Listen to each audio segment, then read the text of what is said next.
오늘은 5대 대멸종 중 5번째 대멸종으로서 공룡을 멸종에 이르게 하는 소행성 충돌이라는 주제로 이야기를 하겠습니다. 이 5번째 대멸종이 6,500만 년 전에 공룡이 지구상에서 사라지게 되는 원인이 된 것으로 보고 있는데, 그 이유가 바로 이 지층에서 소행성 충돌의 흔적이 나타났기 때문이죠. 시간의 흐름에 따라서 지층이 형성되는데, 이 백악기와 신생대 사이에 이 지층에서 지구상에서는 희귀광물인 이리듐이 비정상적으로 많이 들어있는 것을 발견을 하여서 이 이리듐이 소행성으로부터 온 것으로 추정을 하여서 이 백악기 말 공룡의 대멸종의 원인이 소행성 충돌로 추정하게 된 것이죠. 이 때문에 이 5번째 마지막 대멸종을 백악기의 K와 신생대 재상기의 T를 따서 KT 대멸종이라고도 합니다. 마지막 대멸종으로서 연구가 많이 진행이 되었고, 또 결정적으로 칙슬로브 충돌구라고 하는 직접적인 증거가 발견이 되면서 이 5번째 대멸종의 직접적인 원인은 소행성 충돌이었다, 이렇게 보고 있습니다.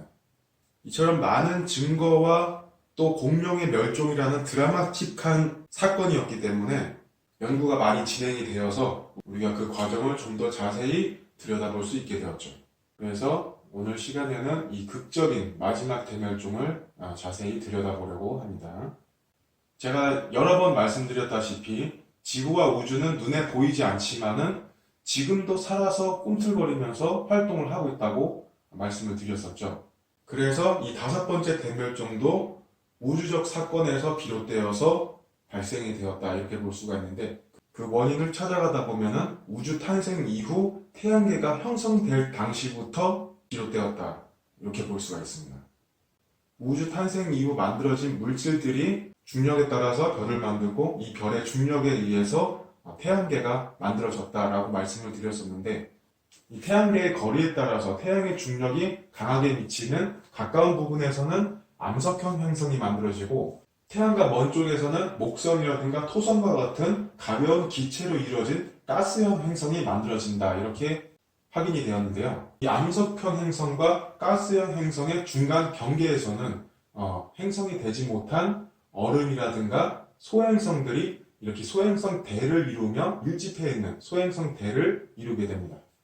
이렇게 애매한 중력에 의해서 행성이 되지 못하고 불안정하게 이렇게 궤도를 돌고 있는 소행성 대에서 중력에 의해서 궤도를 이탈한 소행성들이 태양의 중력에 따라서 안쪽으로 끌려 들어오거나 바깥쪽으로 튕겨나가는 현상들이 발생하는데, 약 6,500만 년 전에 이 소행성 대의 불안정한 궤도를 돌고 있던 소행성 하나가 태양의 중력에 따라서 태양계 안쪽으로 끌려 들어오게 되는데, 이 궤도 안쪽을 돌고 있던 지구와 충돌하게 되면서 5번째 대멸종의 원인이 된 소행성 충돌이 발생하게 되는 것이죠. 이렇게 끌려 들어온 소행성이 지구와 충돌하는데, 그 위치가 멕시코의 유카탄 반도에 충돌하게 됩니다. 여기 보시는 붉은색 원. 그래서 그 흔적을 적외선 위성으로 단층을 촬영하니까 이렇게 소행성 충돌구의 흔적이 나타나죠. 이 충돌구의 흔적과 크기로 보다 자세한 대멸종의 모습을 우리가 추정을 해볼 수가 있게 됩니다. 이 소행성이 충돌하는 과정을 살펴보게 되면, 당시의 지구는 티라노사우루스나 브라키오사우루스 같은 다양한 공룡들이 번성하고 있는 중생대의 백악기 말 공룡의 전성기였던 시기죠. 이때 태양계의 소행성에서 중력에 따라서 끌려 들어온 소행성이 지구에 충돌하게 되는데, 멕시코 유카탄 반도를 목표로 시속 약 32,000km, 쉽게 말해서 우주에서 지구로 에베레스트 산이 총알의 30배의 속도로 떨어져서 충돌한다, 이렇게 이해를 하시면 되겠습니다. 이 소행성은 지구와 충돌 직전에 지구 대기와 마찰을 통해서 태양 밝기의 300배의 빛을 내고 곧이어서 지구와 충돌하게 됩니다. 이 소행성 충돌의 충격량을 분석하니까 1억 메가톤의 충격량이 발생했을 것으로 보여지는데, 이것은 인간이 만든 가장 강력한 폭탄인 수소폭탄을 수천 개 동시에 터뜨렸을 때에 해당하는 충격이다, 이렇게 볼 수가 있습니다. 이 소행성 충돌의 충격은 엄청난 구덩이를 만들게 되는데, 깊이 50km, 폭 240km의 충돌구를 만들게 됩니다. 지구 지각은 육지는 평균 33km이고 해양은 10km이기 때문에 이 충돌의 깊이가 멘틀까지도 뚫고 들어갔다는 것을 알 수가 있습니다. 이 충돌구 생성과 더불어서 폭 400km 구간에서는 충돌 즉시 모든 생명체들이 증발하며 즉사하게 됩니다. 충돌 직후의 상황을 요약하면 이와 같습니다. 폭 240km의 운석 구덩이가 생겨나고 이 충돌 400km 지점까지는 모든 생명체들이 증발하면서 즉사하게 되고 이후 1200km의 속도로 암석 증기 폭풍이 8000km까지 도달하여서 모든 것을 다 불태우게 됩니다.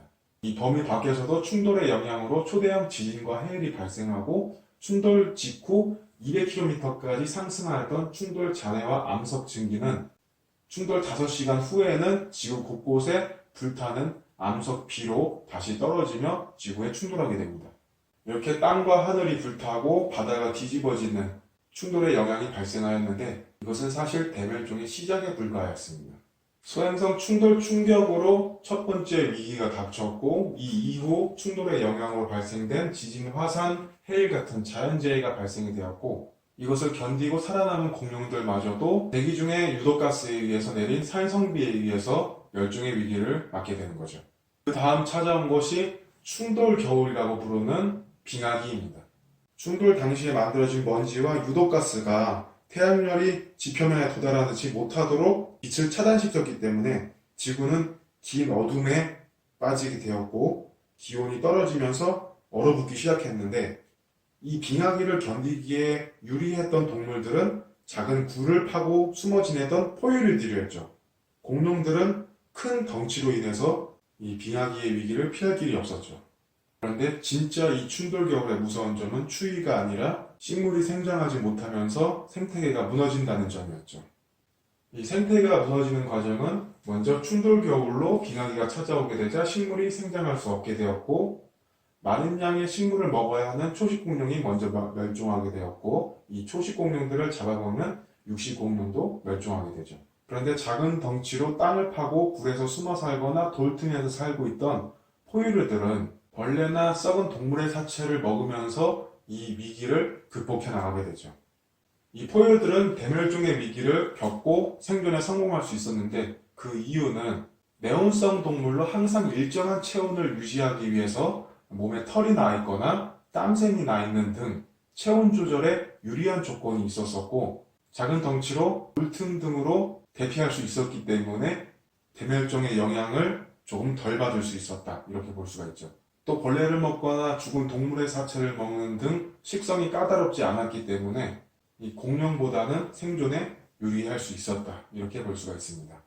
그런데 포유류만큼이나 이 대멸종의 위기를 극복하였던 공룡의 후손도 있었는데 바로 조류들이죠. 이 조류들은 하늘을 날기 위해서 작은 덩치로 소형화하게 되었고 깃털과 털로 몸을 보호할 수 있었기 때문에 체온 유지에 조금 더 유리한 입장을 가지고 있었죠. 때문에 이 빙하기의 위기를 겪고 나서도 생존에 성공할 수가 있었고 이 이후는 포유류와 공룡의 후손인 조류들이 육상의 지배자가 되는 신생대로 이어지게 됩니다.